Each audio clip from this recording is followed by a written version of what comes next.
Hi, it's Jerry with ilovervlife. If you've got one of these, this is a big 300 amp hour battery, and if you've got one of these, you know that charging these things up to full capacity can be quite a challenge. That's the reason you might want to consider something like this.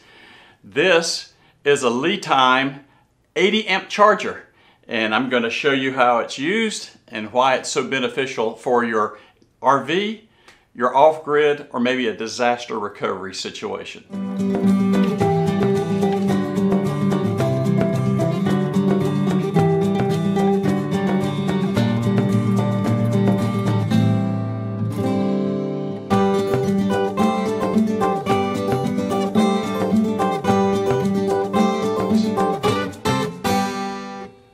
Well, hi, it's Jerry. We have been looking at lots of batteries here lately, and the price performance on these large amperage batteries have really dropped, and that is exciting for those of us who RV, or we boondock, or we're living in an off-grid environment, or we want to protect the various appliances and refrigerators and freezers and those types of things when we're in a disaster recovery mode. Now here's the challenge, and this is more so when you're on the RV space, is that you may have an older RV camper to where the converter charger does not support a lithium profile. In other words, it can't go through the steps that it needs to be able to charge a lithium battery properly. It can't bring it up to 14.4 to 14.6 volts. What do I do? Well, you can supplement that. Or you're in an environment to where, let's say it's off-grid or maybe even boondocking, and all of a sudden you get cloudy days for several days, or you're getting rain for several days, and you just can't get enough solar to bring your batteries back up to power. What do? Yeah, you got to hook a charger up into your generator, and you want a very high capacity charger that will bring your batteries back up quickly, so you don't end up running your generator for all day long until you get your batteries back up to power. Now let me show you a couple things here. This is the most economic solution that you can consider. This is also by LiTime. I've got some by some other manufacturers as well. I use this a lot in the 100 amp battery test that I'm using, just because it's small, it's simple, it does a good job. It's only 20 amps of charging capability. It's got little alligator clips, and it's easy for me to be able to use. I don't want to use one of these on a 300 amp hour or larger. I've done it, and I don't want to do it again. Here's the reason why. 20 amps divided into 300 amps of charging, if this thing is really down low, say down to 90% capacity, well, it can take 10, 12 hours or longer, just depending on the stress that you put on that charger and how long the BMS is going to sit there and operate from a charging perspective. So you want to be able to have a different solution. And again, this is LiTime's 80 amp charger. So you look at an 80 amp charger hitting one of these batteries, depending on how low you bring it, and I brought this one down till the inverter will not work any longer. You can charge your battery back up in 3-ish to 4-ish hours, somewhere within that range. We're going to test it and see how it works. And the reason you want to be able to do that, again, if I'm having to get up in the morning, turn my generator on, and bring my batteries back up, especially if you, again, we're talking about price point of these lithium batteries are getting so inexpensive. I may have 600 amps. I might have 2 of these in parallel, and it's going to take a while to bring these back up into full capacity to get me through the next day or two until I can get some solar or my off-grid, whatever my situation may be. I can take this 80 amp charger, plug it into even a small inverter generator, and let that thing run, and then in a very quick time, 4 times faster than a 20 amp charger, get those batteries back up to capacity until I can get my solar going again. So here's what we're going to do. We're going to test that. I'm going to hook this up to this battery. I ran this battery down this morning to nothing. It will no longer operate an inverter. The BMS has just said enough's enough. So I've depleted it and got it as low as it will go. We're going to hook up this charger here. I'm going to show you what that looks like. Give me just a minute to get it all set up, and then we're going to look at both the actual DC amperage going in here, and I think this is also important. We want to see the AC amperage that it takes to operate this, so you can get the proper size generator. Can you use a little one, or do you have to use a big one? Well, we're going to find out. So here's the setup that I have. The battery, again, we'll look at the voltage on it. It's pretty low. And I have the charger already plugged in here, ready to go, so we can start testing it. And again, I just wanted to show you this. You have that Anderson plug that is located right here. And, you know, even if you've got enough room, they provide you this little pigtail that LiTime actually provides you with. And, you know, but regardless, if you had this in a disaster recovery or some type of an off-grid solution, or even in your RV and you don't have enough cable, you could use this and clamp on, add some more cable to it, and get the, you know, get the configuration that you wanted. So I really like that. That's a nice setup. All right, let's look here quickly and see what the voltage is on the battery before we plug it in. It is pretty low. I think it's down low 12s. Yeah, so it's at 12.1. Not a good thing for a lithium battery. It's not going to operate properly at 12.1. So we know that already. And we'll go ahead and turn on the charger. I've got it plugged in here. Nice little switch here. And we should see the light come on. There we go. So we got both lights going. Probably in a little bit the fan will cut on and start cooling it. Let's just look and see. There it goes. I hear the fan just kicked on. So we'll see how much voltage it's putting in. Now remember, this battery is very low. So it, again, is still showing 12.3. It'll bring it up. It'll bring it up to the proper rating here very soon. Let's look and see what the amperage is going into it right now. So it's hitting it. It's hitting it heavy at this moment. It's hitting it not quite at 80 amps, but we'll take this 78.6, 78.7. That's good enough for me. So we're really hitting it. Now I'm going to take this meter and put it on AC. This is going to be reading, there we go, AC.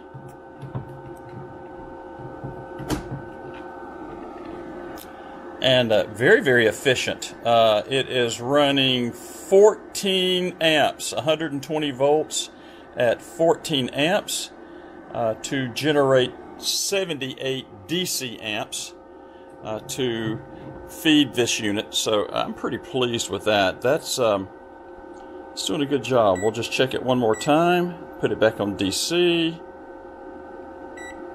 There we go. Zero it.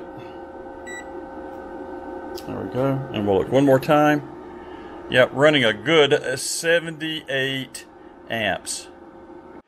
While I talk over the fan here quickly, just let me suggest something to you that you may not know, may not be aware of. Some people say, well, you know, I have an older style camper and I don't have the profile in my charger converter, and it's going to be a big job for me to either A, replace the whole charger converter or replace the power pack, depending on the type of charger converter that you have. Is there a way that I can supplement this? So I contacted LiTime and I said, for these chargers now, they've got 20 amp and higher, 80. They got a number that you can go out to the website that I'll give you a link for later. And I said, can you just supplement your power? Well, these things kind of behave similar to what you would have with your solar charge controller. What will happen is, even though you do have your converter charger going on, if your battery gets to a state to where it needs to be charged at a proper level, you can supplement your converter charger with one of these. You can plug it in and it will bring it up to full capacity. So that's something I never even thought about doing, but LiTime says that that is something that you can do as well. I don't have a way to be able to test it, but that is something that they have shared with me. Again, I think if you're using this in disaster recovery, or you've got a generator and you've got to get these batteries back up to full capacity for whatever needs that you may have, this is going to be a good option. Okay, this is going to take a few hours. I'll see you back later on today. 2 hours into testing now, and we are operating at 13.53 volts coming into the battery. And one of the things that I did notice, just slight amount of warmth here. The battery cables are a tad warm, just a tad. You know, nothing frightening. They are warm. Unit is very cool. The AC wire is a bit warm, nothing terrible. So I got the thermometer out, laser thermometer. I thought that I would check it. So looking at the top of the battery, 91 degrees. I would expect that. You know, we're pumping a ton of current in here, 77, 78, 79 amps into that. But let's see if I can target these wires. The wires, the positive wires at 100 degrees. Negative wire, 100, 102 degrees. See if I can get right square on that one. About 101 degrees there. Top of the, there we go, top of that is, top of the charger's right at 88 degrees. That heat sink is doing great. Just double check here just so we can see it. 99 degrees, positive wire, 103 degrees, negative wire. And let's look and see what the plug is coming in at. The AC plug wire, let's see if I can hit it. 93, almost 94. Not bad. Again, we are hitting this thing with tons and tons and tons of power. And I'm okay with that. You know, nothing frightfully hot to the touch, nothing like that. But again, we are something you should suspect if you're bringing a dead battery up. You know, one completely dead. We're going to have to hit with everything that we've got. But so far, so good. No alarms. Doing great. I think we're getting close to finishing this up. See how this baby looks in about another hour, hour and a half. It just completed just a little over 3 hours. That wasn't bad at all. The indicators here, you'll see two lights, green and red. The bottom red one said power is on. When it's charging, the top one is red. And then when it turns green, it says we're done. So let's turn this off. Let's check the power. I think there might be a difference here. Just see what the battery power is.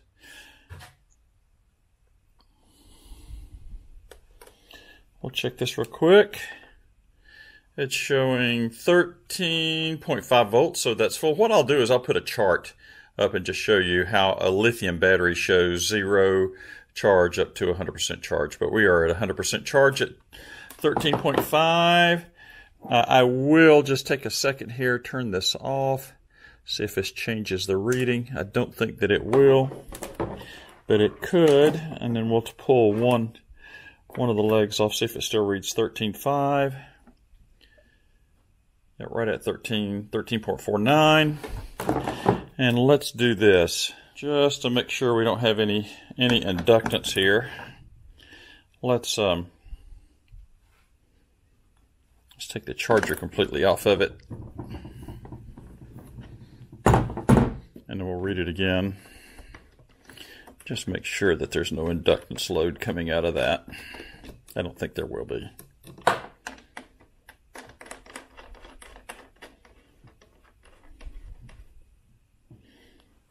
And one more reading.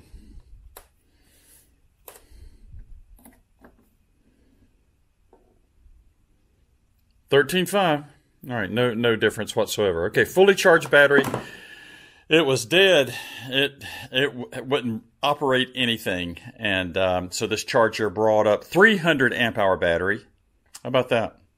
Just right at 3 hours. All right, that wasn't bad at all. Just a little over 3 hours, and that's about what I was expecting of this unit. That battery was non-functional. What I did is I took a big 3,000 watt inverter, hooked heaters up to it and ran it till it wouldn't run anymore. Tripped the inverter out once, really pulling some power out of it. So I took it right down to where it was no longer functional. You could try to turn the inverter on. It might come up for a second. It would turn back off. So it really needed a good charge. And this 80 amp charger did a fantastic job. I was very pleased with that.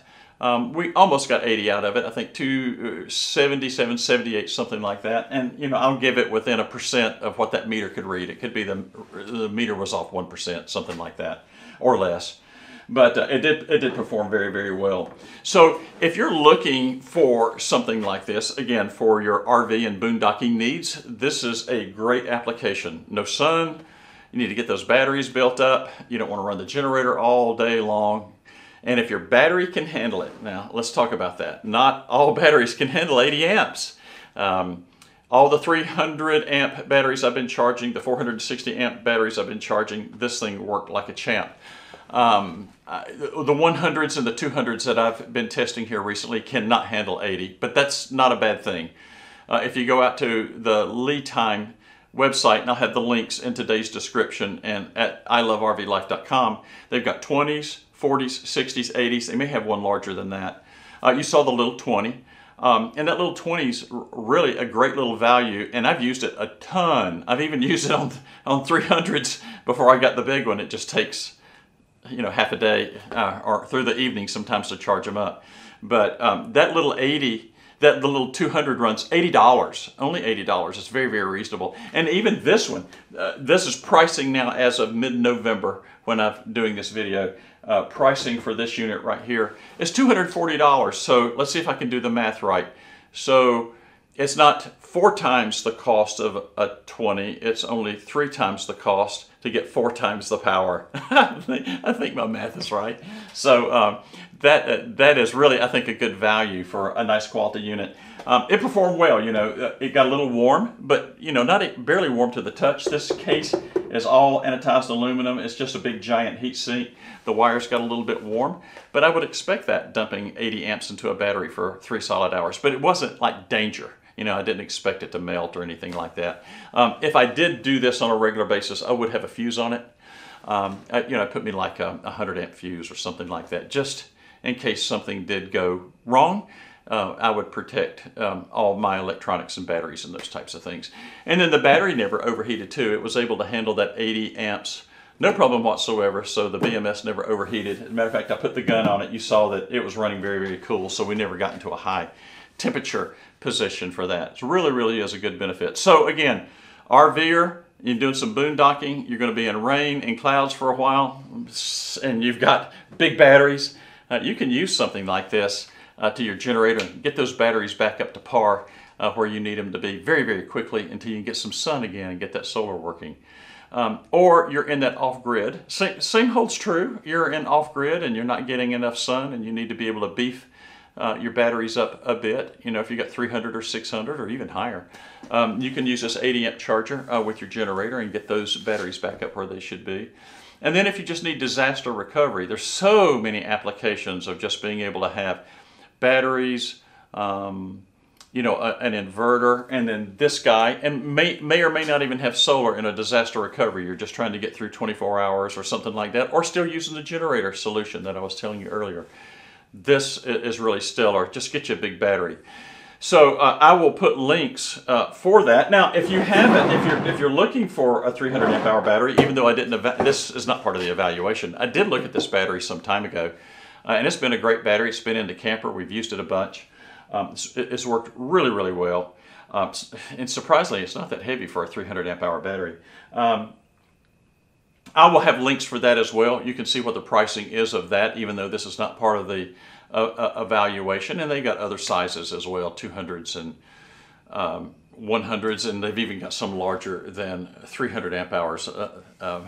LiTime, I'd like to look at one of those bigger ones over 300 if you want to send one my way.